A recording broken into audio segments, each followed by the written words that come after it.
প্রথমেই জানিয়ে দিব, ক্ষমতা হারাচ্ছেন ট্রাম্প। ইরানের বিরুদ্ধে যুদ্ধ থামাতে একজোট মার্কিন সিনেটররা। এরপরেই জানিয়ে দিব, মিশরে হামলার পরিকল্পনা করছে ইসরায়েল। জেরুজালেমে বিস্ফোরক সতর্কবার্তা। 15 বছরের মধ্যে নতুন যুদ্ধের আশঙ্কা। শান্তি চুক্তির আড়ালে জমছে সংঘাতের বারুদ। বদলে যাচ্ছে মধ্যপ্রাচ্যের শত্রুতার মানচিত্র। তারপরেই জানিয়ে দিব, ট্রাম্পকে থামাতে সিনেটের ঐতিহাসিক ভোট। ইরানের বিরুদ্ধে একক সামরিক অভিযানে কংগ্রেসের অনুমোদন বাধ্যতামূলক। নিজ দলের বিদ্রোহেই চাতে মার্কিন প্রেসিডেন্ট। যুদ্ধনীতি নিয়ে ওয়াশিংটনে তীব্র বিভাজন। সর্বশেষ জানিয়ে দিব, হিজবুল্লাহর কড়া হুঁশিয়ারি। লেবানন না ছাড়লে ইসরায়েলকে ভয়াবহ জবাব। যুদ্ধবিরতি সত্ত্বেও ফের উত্তপ্ত সীমান্ত। মধ্যপ্রাচ্যের শান্তি প্রক্রিয়ায় নতুন সংকটের আশঙ্কা। আপনি যদি ইরানের জয় দেখতে চান আর ইরানের পাশে চীন ও রাশিয়ার শক্ত অবস্থান দেখতে চান, তাহলে এখনই চ্যানেলটি সাবস্ক্রাইব করুন। দর্শক, এতক্ষণ শুনছিলেন সংবাদ শিরোনাম। এখন জানাবো বিস্তারিত জানার আগে আপনি যদি চ্যানেলে নতুন হয়ে থাকেন তাহলে আমাদের চ্যানেলটি সাবস্ক্রাইব করুন, আর কোন জায়গা থেকে দেখছেন এবং শুনছেন তা কমেন্ট করে জানান। ভিডিওটি ভালো লাগলে একটি লাইক দিন। অবশেষে ডোনাল্ড ট্রাম্পের একছত্র ক্ষমতার হ্রাস টেনে ধরল খুদ যুক্তরাষ্ট্রের আইন প্রণেতারা। ইরানের বিরুদ্ধে ট্রাম্পের যে যুদ্ধমদেহী উন্মাদনা, তাতে বড় এক ধাক্কা দিল মার্কিন সিনেট। একের পর এক নিষেধাজ্ঞা আর যুদ্ধের হুমকি দিয়ে মধ্যপ্রাচ্যকে অশান্ত করে তোলা ট্রাম্প এখন নিজের দেশের ভেতরেই কোণঠাসা। ট্রাম্পকে ইরান বা মধ্যপ্রাচ্যে নতুন কোনো সামরিক অভিযান চালানো থেকে বিরত রাখতে মার্কিন সিনেটে পাশ হয়েছে ঐতিহাসিক এক বিল। মার্কিন পার্লামেন্টের উচ্চকক্ষ সিনেটে 50-48 ভোটে পাশ হয়েছে এই ট্রাম্প বিরোধী বিল। এর আগে নিম্নকক্ষ প্রতিনিধি পরিষদেও বিলটি পাশ হয়েছিল 215-208 ভোটে।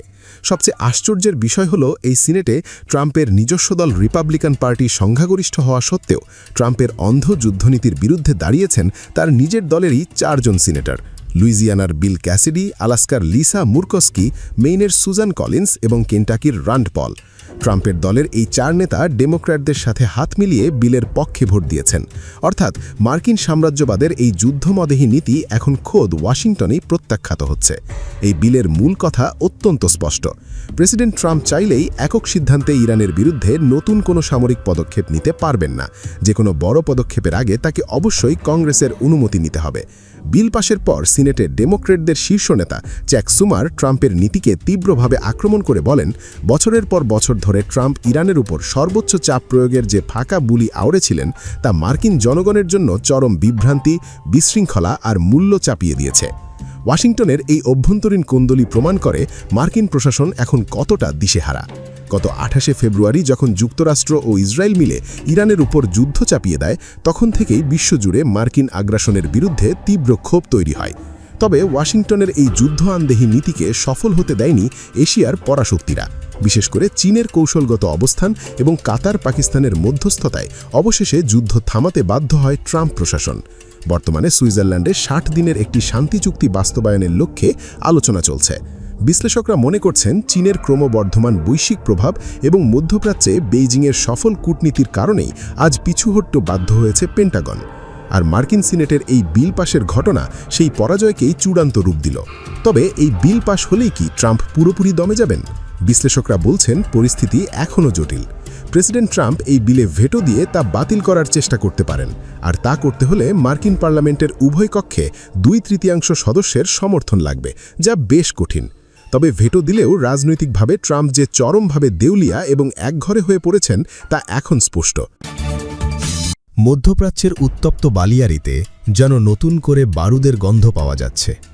জেরুজালেমে অনুষ্ঠিত এক উচ্চ পর্যায়ের নীতি নির্ধারণী সম্মেলনে এমন এক বিস্ফোরক পূর্বাভাস দেয়া হয়েছে যা পুরো ভূ-রাজনীতির মোড় ঘুরিয়ে দিতে পারে।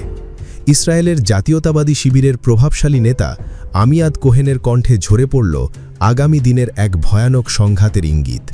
তার মতে, ইরান বা তার মিত্রদের সঙ্গে বর্তমান সংঘাত কেবল একটি অধ্যায় মাত্র। আসল চ্যালেঞ্জ আসছে অন্য দিক থেকে। কোহেনের দাবি অনুযায়ী আগামী 15 বছরের মধ্যে মিশরের সঙ্গে সরাসরি যুদ্ধে জড়াতে যাচ্ছে ইসরায়েল। অথচ 1979 সাল থেকে এই দুই দেশের মধ্যে শান্তি চুক্তি কার্যকর রয়েছে। কিন্তু এই দীর্ঘদিনের কূটনৈতিক সম্পর্কের আড়ালে থাকা তলানি থেকে যে বারুদ জমছে তা যেন আজ প্রকাশ্যে আসতে শুরু করেছে। আমি কোহেন সরাসরি ইঙ্গিত দিলেন মিশরের অভ্যন্তরীণ ক্ষমতার পরিবর্তনের দিকে। তার ভবিষ্যৎবাণী বলছে, অদূর ভবিষ্যতে মিশরের রাষ্ট্রক্ষমতা কুক্ষিগত করবে মুসলিম ব্রাদারহুড। এই কট্টরপন্থী ইসলামী সংগঠনটি হয়ে উঠবে ইসরায়েলের অস্তিত্ব রক্ষার লড়াইয়ে সবচেয়ে বড় বাধা। কোহেন বিষয়টিকে কেবল আঞ্চলিক দ্বন্দ্ব হিসেবে দেখছেন না, বরং একে বিশ্বজনীন হুমকি হিসেবে চিহ্নিত করে উদ্বেগ প্রকাশ করেছেন। এমনকি যুক্তরাষ্ট্রের অভ্যন্তরেও এই সংগঠনের প্রভাব বাড়ছে বলে তিনি দাবি করেন। কোহেন এখানে থামেননি, বরং তার তর্জনী ঘুরেছে তুরস্কের দিকে।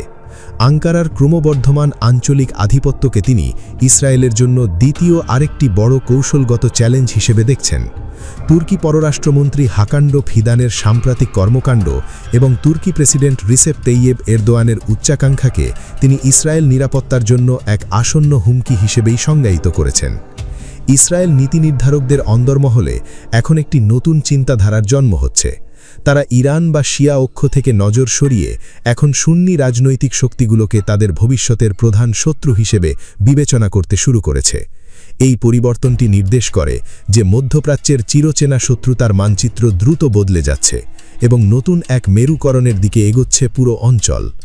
এই ভয়ঙ্কর আশঙ্কার কথা কেবল কোহেনই বলছেন না, ইসরায়েল গোয়েন্দা মহলের বিতর্কিত ব্যক্তিত্ব জোনাথান পোলার্ডও একই সুর মিলিয়েছেন।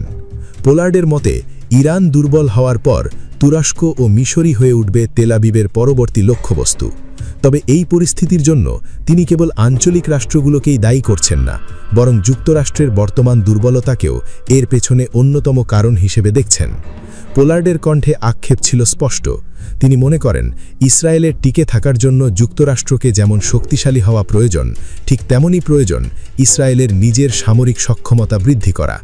কিন্তু বর্তমানে ভূরাজনৈতিক জটিলতা এবং যুক্তরাষ্ট্রের প্রভাব কমে আসায় যে শূন্যতা তৈরি হচ্ছে, তা থেকে বড় কোনো সংঘাত অনিবার্য হয়ে উঠছে বলে তিনি মনে করেন। জেরুজালেমের এই সম্মেলনে যা শোনা গেল তা কোনো সাধারণ রাজনৈতিক আলোচনা নয়, এটি যেন আগামী 15 বছরের অস্থিরতার এক আগাম বার্তা। মিশর ইসরায়েল দীর্ঘস্থায়ী শান্তির দিন কি তবে ফুরিয়ে আসছে, নাকি এই সব দাবি কেবল ইসরায়েলি অতি ডানপন্থীদের নতুন কোনো রণকৌশল? ইরান যুদ্ধ নিয়ে এবার নিজ দলের ভেতরে থেকেই চাপের মুখে পড়লেন মার্কিন প্রেসিডেন্ট ডোনাল্ড ট্রাম্প। ইরানের বিরুদ্ধে সামরিক অভিযান চালানোর ক্ষেত্রে প্রেসিডেন্টের ক্ষমতা সীমিত করতে একটি প্রস্তাব পাশ করেছে মার্কিন সিনেট। মঙ্গলবার সিনেটে অনুষ্ঠিত ভোটাভুটিতে প্রস্তাবটি 50-48 ভোটে অনুমোদন পায়। এর আগে চলতি মাসেই এটি প্রতিনিধি পরিষদেও পাশ হয়েছিল। ফলে মার্কিন ইতিহাসে প্রথমবারের মতো যুদ্ধ সংক্রান্ত এমন একটি প্রস্তাব কংগ্রেসের উভয় কক্ষে অনুমোদন পেল। সবচেয়ে তাৎপর্যপূর্ণ বিষয় হল, রিপাবলিকানদের নিয়ন্ত্রিত সিনেটে ট্রাম্পের দলের 4 সদস্য দলীয় অবস্থানের বাইরে গিয়ে প্রস্তাবটির পক্ষে ভোট দিয়েছেন। অন্যদিকে একজন বাদে প্রায় সব ডেমোক্রেট সদস্য প্রস্তাবটিকে সমর্থন করেন। প্রস্তাবে বলা হয়েছে, কংগ্রেসের অনুমোদন ছাড়া ইরানের বিরুদ্ধে নতুন কোনো সামরিক পদক্ষেপ নেওয়া যাবে না। তবে যুক্তরাষ্ট্র বা তার মিত্রদের উপর আসন্ন হামলার ঝুঁকি থাকলে সীমিত সামরিক ব্যবস্থা নেওয়ার সুযোগ থাকবে।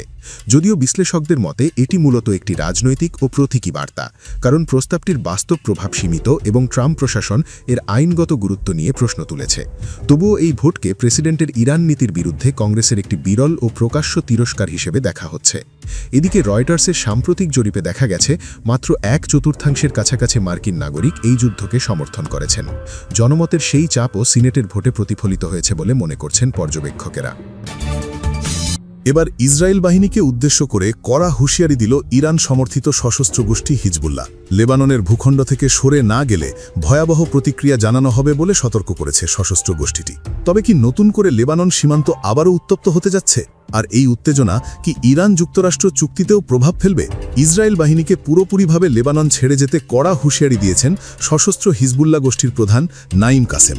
সংগঠনটির প্রধান নাইম কাসেম বলেছেন, লেবাননের মাটি 1 ইঞ্চিও দখল করে রাখা যাবে না। ইসরায়েল বাহিনীকে পুরোপুরি লেবানন ছাড়তে হবে, অন্যথায় যুদ্ধবিরতি লঙ্ঘনের ভয়াবহ জবাব দিতে প্রস্তুত হিজবুল্লাহ।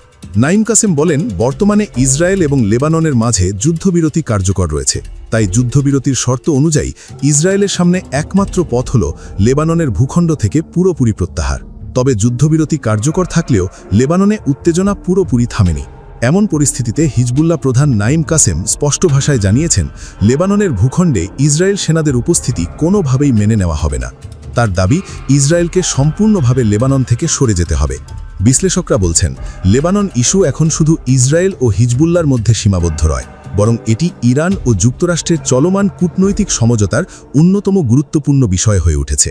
কারণ লেবাননে স্থায়ী শান্তি প্রতিষ্ঠা ছাড়া বৃহত্তর আঞ্চলিক সমঝোতা সফল করা কঠিন হয়ে পড়তে পারে।